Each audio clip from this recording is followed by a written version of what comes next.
Jujutsu कैसन के अंदर जितने सोर्सरर्स है सारे के सारे सोर्सरर्स को अकेले सोलो करके रखा है र्यूमेन सुकुना। या हम लोगों ने विटनेस किया Sukuna solos every single Jujutsu Kaisen sorcerers. नहीं, दैट्स एक्चुअली गेगे आकुतामी।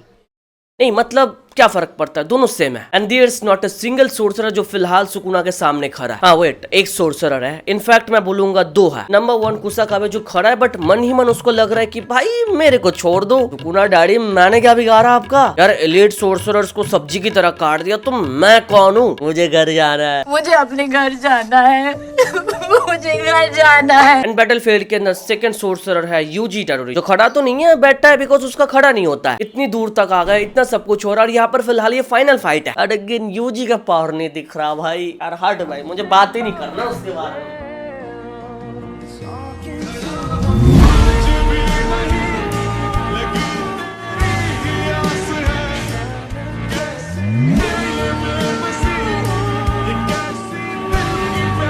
सारी चीजों को साइड में रखो, आज के वीडियो में कुछ जे की थ्योरीज के बारे में बात करेंगे जो सच होने का चांसेस है। बाकी हम लोगों को पता है it's up to Gege Akutami and Gege is darker than we think he is. और सरप्राइज देने के मामले में कभी हम लोगों को डिसअपॉइंट नहीं करता है। तो यहाँ पर एक बढ़िया थ्योरी है जो काम कर सकता है। आई थिंक मुझे भी पता लगा टाइम स्किप के चलते गोजो एंड बाकी सोर्सरर्स ने एक्चुअली प्लान क्या किया था। मुझे लगता है कि गोजो एंड बाकी सोर्सरर्स को ऑलरेडी पता था कि सुकुना कितना ज्यादा पावरफुल है और सारे फिंगर्स कंज्यूम करने के बाद उसका पावर लेवल कहां पर जाने वाला है। तो जब गोजो और बाकी सोर्सरर्स को ये बात पता लग गया था, शायद तभी वो लोग समझ गए थे कि सुकुना को हराना उनकी बस की बात नहीं है। ऐसे सुकुना के अगेंस्ट में डायरेक्ट फाइट ना करके हम लोग कुछ और प्लान करते हैं। क्यों ना हम लोग एक एक करके जाए और सुकुना के अगेंस्ट फाइट करें और सुकुना के जो पावर्स है, एबिलिटी है, टेक्निक है, वो हम लोग देख ले, सुकुना से एक्सपोज करवा ले कि वो एक्चुअल में क्या कर सकता है, उसका फुल पोटेंशियल क्या है। तो here what I am trying to say is Gojo and सारे सोर्सर्स ने शायद सुकुना के साथ फाइट किया, सुकुना के सारे स्ट्रेटेजीज एंड टेक्निक्स को एक्सपोज करने के लिए। एंड नो वंडर व्हाई वो लोग एक एक करके एंट्री लिए भाई। पहले गोजो सुकुना के साथ फाइट के सारे स्टूडेंट्स बैठ के देख रहे थे। इवन तो गोजो 1v3 कर रहा था। फिर गोजो के बाद काशिमो अकेले आया। और यहाँ पर एक नोटिस करने वाली चीज है, जब एक एक करके सोर्सरर्स आए ना तो सुकुना के अगेंस्ट फाइट के चलते एक ना एक टेक्निक सुकुना का रिवील होते हुए गया। पहले गोजो के अगेंस्ट क्लीव एंड डिसमेंटल, काशिमो के अगेंस्ट उसका ट्रू फॉर्म। फिर आगे हम लोगों ने सुकुना को अपने कामोतोके के साथ भी देख के रखा है। आगे यूता के अगेंस्ट सुकुना यूज करता अपना होलो विस्कर बास्केट, जिसके बारे में हम लोगों को पता नहीं था। और फिर यूता डाउन होने के बाद माकी आते और माकी के अगेंस्ट क्या यूज करता है, ब्लैक फ्लैश। तो ये सब देख के हम लोग इजिली बोल सकते हैं सुकुना धीरे धीरे अपने जो स्ट्रेटेजीज है, अपने जो टेक्निक्स है, सारे खुद से एक्सपोज कर रहा है। बिकॉज ये सिंपल है, सुकुना जितनी देर तक फाइट करेगा वो उतना ज्यादा एग्जॉस्टेड होगा, और जितना एग्जॉस्टेड होगा वो उतना अलग अलग टेक्निक यूज करेगा जो अभी तक उसने किया नहीं। और अभी तक हम लोगों को पता है सुकुना बहुत दूर तक आ चुका है, बहुत सारे टेक्निक्स को ऑलरेडी यूज करके रखा है। तो ऐसा होने का चांस है गोजो और सारे सोर्सरर्स का प्लान कुछ ऐसा था कि वो लोग सुकुना के सारे टेक्निक्स को एक्सपोज कराएंगे। And here they planned for the possibility of death. उन लोगों ने बहुत ज्यादा रिस्क लिया, बिकॉज उन लोगों को पता है अगर रिस्क नहीं लेंगे तो यार सुकुना को हराना पॉसिबल नहीं है। बिकॉज सुकुना का पावर लेवल बहुत ज्यादा, मामला कुछ ऐसा कि 99% सुकुना जीत रहा है, 1% सोर्सरर जीत रहा है। तो वो जो 1% चांस है ना, शायद उसके लिए सोर्सरर्स ने इतना ज्यादा रिस्क लेके रखा है। Just like the Marvel movie Avengers end game, doctor strange ने बोला था 100 में से एक पॉसिबिलिटी है उनका जीतने का, एंड वो सारे के सारे रिस्क लेके उस पॉसिबिलिटी की तरफ गए। तो यहाँ पर भी ऐसा सेम सिनेरियो होने का चांस है। मैं ऐसा नहीं बोल रहा यही होगा, बट चांसेस तो है। तो मे भी सोर्सर सुकुना के सारे टेक्निक्स को एक्सपोज करने के लिए ये सब कर रहा है। और जैसे मैंने ऑलरेडी बता के रखा, सोर्सर्स को भी फिलहाल ऑलमोस्ट सब कुछ पता है about Sukuna. Even they know Sukuna shrine can be destroyed, जो इससे पहले उन लोगों को पता नहीं था। इवन अभी सोर्सरर्स को ये भी पता है how to avoid the space time cut for the most part. And now all that's left is for Sukuna to expose his open technique. और यहाँ पर लास्ट एक ही बंदा खड़ा है, दैट्स कुसाकाबे। तो यहाँ पर कुसाकाबे सुकुना के ओपन टेक्निक को एक्सपोज कर सकता है। हाँ, अभी मेरे को पता है तुम लोग क्या बोलने वाले हो, कुसाकाबे उस लेवल का नहीं है। गोजो का गाजर बना दिया तो कुसाकाबे किस खेत की मूली है। But don't forget last 2 chapter से हम लोग देख रहे हैं गेगे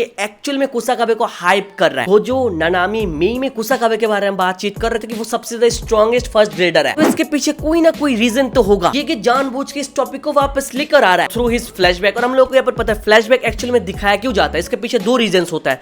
नंबर 1, कोई कैरेक्टर अगर मरने वाला होता है तो फ्लैशबैक दिखाता है। एंड नंबर 2, कोई कैरेक्टर का पावर बूस्ट या फिर पावर अप दिखाने के लिए हम लोग को फ्लैशबैक थोड़ा बहुत दिखाता है। तो ये 2 रीजन बहुत ज्यादा ऑब्वियस है। और मेरे को लगता है कुसाकाबे के मामले में ये दोनों रीजन अप्लाई होने वाला है। कुसाकाबे सुकुना के अगेंस्ट अपने फुल पोटेंशियल से फाइट करने वाला है, नहीं तो सुकुना को कोई मजा नहीं आएगा। हम लोग को पता है सुकुना फाइट फाइट क्यों करता है? For fun. अगर ओपोनेंट कमजोर हो तो सुकुना को कोई मजा नहीं आता है। सुकुना जीतने के लिए फाइट नहीं करता है, नो ब्रो। सुकुना एंजॉय करने के लिए फाइट करता है। सुकुना को ऑलरेडी पता है कुसाकाबे कमजोर है, उसके लायक नहीं है, तो शायद वो सोचेगा कि कमजोर बंदा किंग ऑफ कर्सेस के सामने कैसे खड़ा है। यहाँ पर मैं बोलूंगा कुसाकाबे एंड जोगो दोनों कैरेक्टर काफी हद तक सेम है। जोगो के पास वहां पर पावर तो था, बट वो डर रहा था सुकुना के against. And here the same thing goes for Kusakabe. Gojo, Nanami and Mei ने कंफर्म कर लिया है Kusakabe is the strongest first grader, but still वो सुकुना को देख के डर रहा है, वो भागने के बारे में सोच रहा है। बट हम लोगों को पता है जोगो को मोटिवेट किसने किया था? सुकुना ने। उसने बोला था फाइट करना है तो अपने फुल पोटेंशियल के साथ फाइट कर। तो मेरे को लगता है सुकुना कुसाकाबे को सेम बोलने वाला, अगर फाइट कर रहा है तो अपने फुल पोटेंशियल के साथ फाइट करो। आगे हम लोगों को पता है जोगो ने क्या किया था, फॉर दैट रीजन सब लोग बोलते हैं जो गॉड। तो कुसाकाबे यहाँ पर कुछ सिमिलर करने वाला। और हाँ, यहाँ पर ये अलग बात है, कुछ फ्लैशबैक हम लोग को दिखाने वाला है, बिकॉज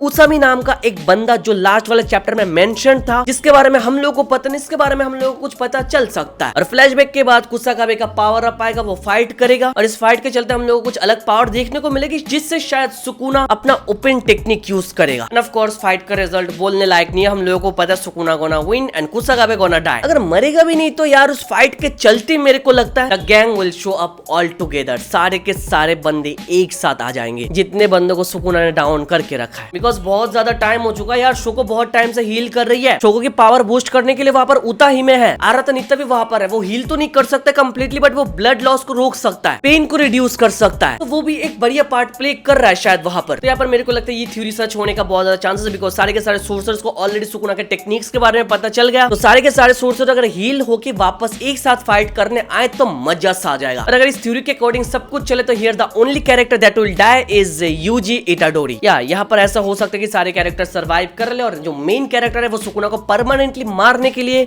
अपने आप को सैक्रिफाइस कर ले। बिकॉज आई डोंट थिंक कि सुकुना ऐसे मरने वाला है। उसको मारने के लिए सोल रिलेटेड पावर चाहिए, और सोल रिलेटेड पावर किसके पास है? फिलहाल यूजी के पास है, and he is the main character. Come on, he can do something. ये जो हेट वेट इतना ज्यादा चल रहा है, इसको कम करने के लिए जो अपने आप को सैक्रिफाइस करके हमेशा हमारे मेमोरीज में जिंदा रहेगा। और यहाँ पर यूजी के डेथ की बात सुन के बहुत सारे लोग चिल्ला के उठ सकते हैं कि भाई क्या बोल रहा है, but here let me finish यार। मेरे को लगता है ये बढ़िया आइडिया। इवन यूजी का जो डेथ है इसको पहले से फोरशैडो करके रखा है एकदम शुरू में। यस भाई, सीजन 1 के अंदर यूजी का जो ग्रैंडफादर है, आई होप उनका लास्ट वर्ड तुम लोगों को अभी भी याद है। उन्होंने वहां पर क्लियरली बोल रहा, मेरी एंडिंग जैसे हो रही तुम्हारी एंडिंग ऐसे नहीं होनी चाहिए। तुम जब मर जाओगे तुम्हारे आसपास लोग होने चाहिए। याद तो होगा ही भाई। यूजी,